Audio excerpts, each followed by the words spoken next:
Phenom MLK weekend, man. It's been a blast already. I got, man, the guy wears so many titles. You might know him as North Carolina Tar Heels. I know him as my brother. I'm gonna let him introduce himself. But not only himself, he got a son. I promise you, in the next couple of years, in high school, we all gonna be talking about it. And I got clips from him already as a grassroots. Introduce yourself. Hey, I appreciate you showing my son love first and foremost. And I'm Ed Coda, owner of Coda Elite Basketball, AAU Coda Elite Basketball, and I'm also the head coach for our 8th grade team. So Ed, let me ask you a question, man. Back in the day, man, we used to watch you on TV. Matter of fact, I seen you not too long ago sitting behind North Carolina Tar Heel game in all blue. You look so good in that blue. What has changed since when you was playing versus today's AAU basketball or even just high school basketball? I mean, the game is a little different right now. It's not as physical, so you get to see guys really show their skill work. I think that's the biggest difference. No. Hey, Ed, hold on. I'm gonna cut you off right here. Sure. We talking about when you get on the kids. We talking about when you fuss them. Can they handle that versus when you was playing back in the day? I seen you get text. Everybody's not built for that. Everyone is not built for that. You know what I'm saying? I'm glad that the guys that I coach is built for me. Really getting into them, trying to push them. I might use some foul language here and there, but you can't be paying attention to the words. Just think about the delivery. You know Facts. what I'm saying? And my goal is to just develop these kids so when they get to the high school level, they ready to go. And that's what I like, because at the end of the day, we understand grassroots, mostly parents control the narrative from the tournaments, even sometimes they get behind the coach and kind of create the narrative of playing time. And one thing I can say about you, from what I see, accountability is first thing. And I promise you, you heard it from Steve first. I didn't know you had a son until a year ago. And you held him accountable just like everybody else. He had to earn it. I hold him. He's almost like the guinea pig, because I get on him. Oh no, I told you. I get on him the most. You know what I'm saying? Off somebody else's mistake. So that means the rest of them guys. They can't say too much if I get on them. Facts. You know what I'm saying? My son is one of the best players on the team. He's the leader of this team, but we got a lot of good players on our team. You got a lot of great players. And we play together. And you teach development. Always. And we signing off. I know you got another game. You just had a great win. You had a great win just a minute ago against a tough team, Boo Williams. What type of encouragement words can you give to the players just up and coming? First, shout out to Boo Williams. They got a hell of a team. They pushed us to the limit. We was down probably 8-10 in the second half. We came back and escaped with that win. Facts. Referees got involved in the end, but I'm glad we was on the good end this time. And congrats to those guys going forward. Good luck to those guys going forward. And we're gonna top off right this. I ask all my guys that has been experienced and have been to that next level.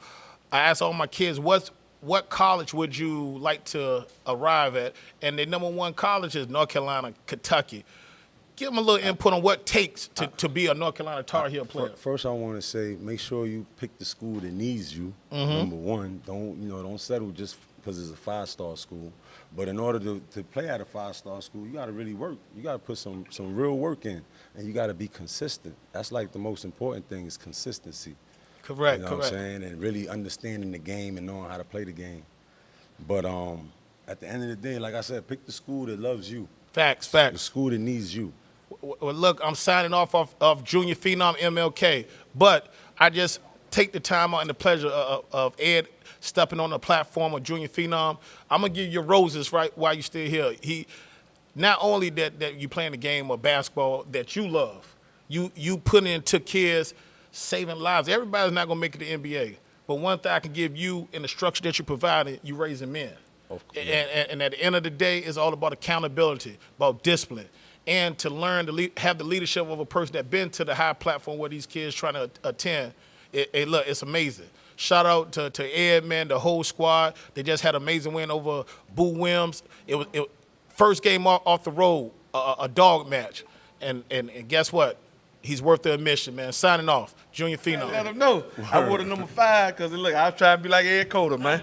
I ain't going to lie to you. You know what I mean? You remember D? That's my college. We played together in college. Okay, but nah, so look, I'm just asking, bro, because I know recently Cameron, he had said that you was like the best point guard he ever played against. Kind of snuck up on him back in the day in New York my man City. Killer, he showed a lot of love. You know what I mean? I gotta respect him for that. But yeah, we had some good battles. You know what I'm saying? He was talking about one particular game. I probably got the best of him in that game for sure. But we had more battles after that, and you know, he played a lot better, and he understood who I was. But I appreciate the shout out for sure. Yeah, no doubt, That was man. big time. Yeah, for sure. Like I said, I just seen that, and I seen, you know, New York City is, you know, it's trending right now as far as point guards. You know, they talk about Sebastian. But you know and what's everything. crazy? They like leaving me out. I don't know how they be leaving me out. Come I don't on. know how they So- be so- leaving so me look, out, but so- I so don't that- like, you know so what I'm saying? I hold don't, you know, I haven't spoken yet. That's what the people look. Ed Cota. I To haven't me, spoken I'm yet. gonna be honest with you. You my top point guard. Period in New York. You know what I'm saying? I period. I appreciate mean, that. college point guard is you my number one. I tell everybody that. So, what's your take on what's going on? How you being left out right now? Just tell the people how you feel a little bit. I can't control what other people's opinions are. You know what I'm saying? My favorite point guard from New York City is Rod Strickland. That's my favorite. You know what I'm saying? Everybody had their favorites, but I should be mentioned when you talk about New York City point guards. Like, I mean, I don't want to speak about my resume, but I'm just saying, I think it stacks up with a bunch of those guys that they like to mention. For sure. I agree. Now, if your top 5 point guards out of New York City, who you got? Ooh, my top 5 out of New York City? Man. All right, you got Rod Strickland. Okay. Then I'm going to give you Lamont Jones. Okay. And then I'm going to give you Starberry, Yes, sir. Yes, sir. Shaheem Holloway, Okay. and my last point guard, Shamgar Wells. Ooh, that's a list. That's a list right there. That's a list for sure. And like I said, man, hey, to me, I'm gonna give you a flower. Like I told you, I wore the number 5 in college because of your 5, man. So appreciate you, man. Appreciate the love, Appreciate too, what you're man. doing with it.